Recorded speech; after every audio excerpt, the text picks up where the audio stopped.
नमस्कार, Asian news में आपका स्वागत है। मैं हूं अभय किशोर। वित्त मंत्री निर्मला सीतारामन ने संसद में वित्त वर्ष 2023-24 का बजट पेश कर दिया है। बजट में सरकार की ओर से सर्विस क्लास को सबसे बड़ी राहत दी गई है।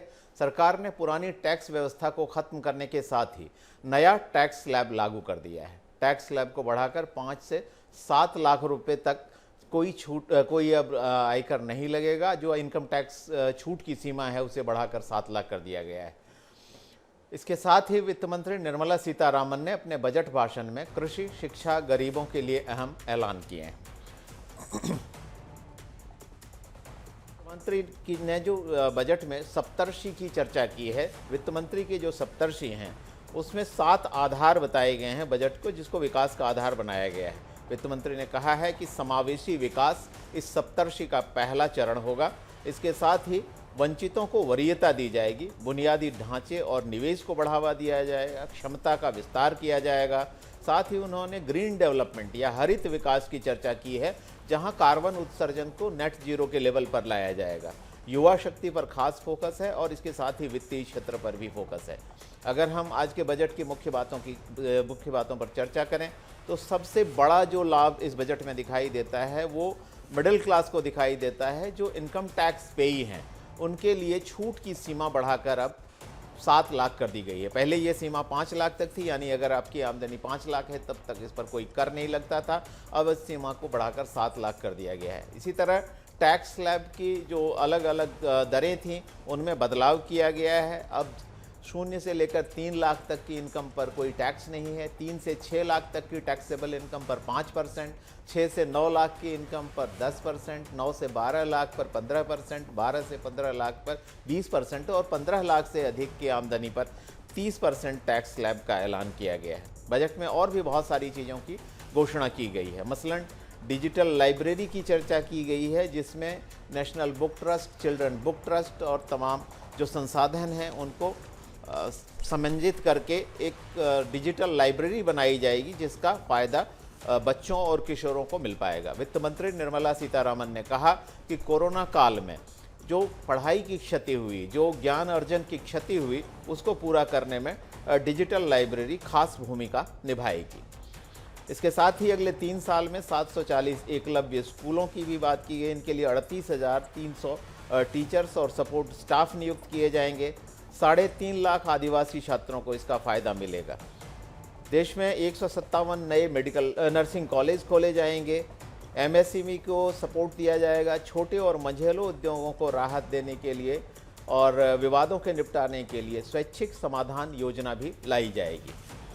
लंबी प्रोसेस के बिना ही विवाद सुलझ सकेंगे। व्यवसायों के लिए पैन नंबर का इस्तेमाल सभी डिजिटल सिस्टम के लिए पर्याप्त होगा। एमएसएमई को 9,000 करोड़ की क्रेडिट गारंटी दी जाएगी।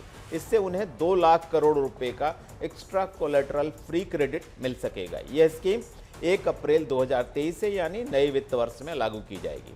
आदिवासियों पर फोकस स्पष्ट करते हुए वित्त मंत्री ने कहा है कि पिछड़े आदिवासी समूहों की सामाजिक आर्थिक स्थिति में सुधार के लिए पीएमपीबीटीजी विकास मिशन शुरू किया जाएगा।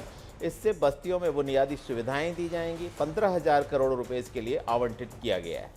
कृषि और स्टार्टअप को बढ़ावा देने के लिए, युवाओं के कृषि स्टार्टअप्स को बढ़ावा देने के लिए एग्रीकल्चरल फंड की स्थापना की जाएगी। अगले 3 साल तक 1 करोड़ किसानों को नेचुरल फार्मिंग में मदद की जाएगी। जैविक कृषि को ज़्यादा से ज़्यादा किसान अपना सकें, इसके लिए बहुत सारे बायो इनपुट को मिलाकर एक रिसोर्स सेंटर भी बनाने की बात की गई है। स्टार्टअप्स और शिक्षण संस्थाओं के इनोवेशन और रिसर्च को सामने लाने के लिए नेशनल डेटा गवर्नेंस पॉलिसी लाए जाने की घोषणा की गई है। इससे महत्वपूर्ण डेटा तक सबकी पहुंच आसान हो जाएगी।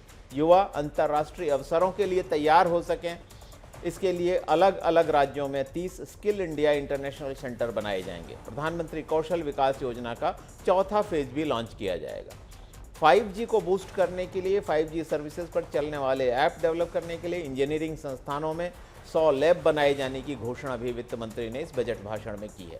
इन लैब्स के जरिए नए अवसर, बिजनेस मॉडल और रोजगार की संभावनाएं बनेंगी। लैब्स में स्मार्ट क्लासरूम, प्रिसाइजन फार्मिंग, इसके साथ ही इंटेलिजेंस ट्रांसपोर्ट सिस्टम और हेल्थ केयर जैसे फील्ड्स के लिए ऐप तैयार किए जाएंगे।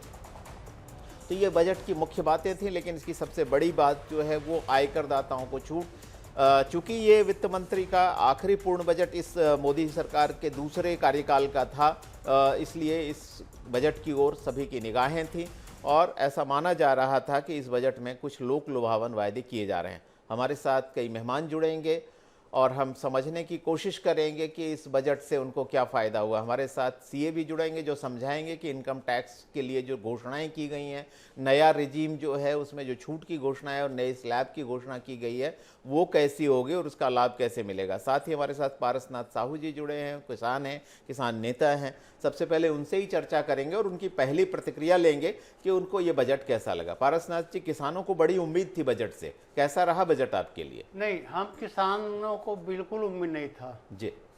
और वो सही साबित हुआ है, क्योंकि अगर किसानों को वास्तविक में फ़ायदा देना है तो सिर्फ एक ही मुद्दा पर उसको लाभ मिलता है, वो है उसके अनाज का सही कीमत मिलना। और बाकी जैसे पूर्व में भी चल रहा था, फसल बीमा योजना है, अन्य योजना है जिसका लाभ किसानों को नहीं मिल पाता। अगर कड़ी मेहनत करके जी। जो अनाज उत्पादन करता है, अगर उसको सही कीमत मिलता है तो हर किसानों के जेब तक पहुंचता है, जिस ओर सरकार ने कोई ध्यान नहीं दिया है। और पूरे देश के किसानों की मांग थी कि कृषि की स्थिति सुधारने के लिए एमएसपी पर कुछ निर्णय हो, एमएसपी को कानूनी गारंटी मिले। और ये देश भर के किसान प्रतीक्षा कर रहे थे, काफ़ी अपेक्षा थी, इस ओर बिल्कुल ध्यान नहीं दिया गया है। इसीलिए मैं कह सकता हूँ ये सरकार भी किसान विरोधी है, इसीलिए किसानों के प्रति, यानी कि किसानों की पहली प्रतिक्रिया जो सामने आ रही है, पारसनाथ जी साहू का कहना है कि हमें जो है बजट से पहले तो कोई उम्मीद ही नहीं थी और जब बजट आया है तो हमारी आशंकाएं बिल्कुल सही साबित हुई हैं, किसानों के लिए कुछ खास नहीं किया गया है।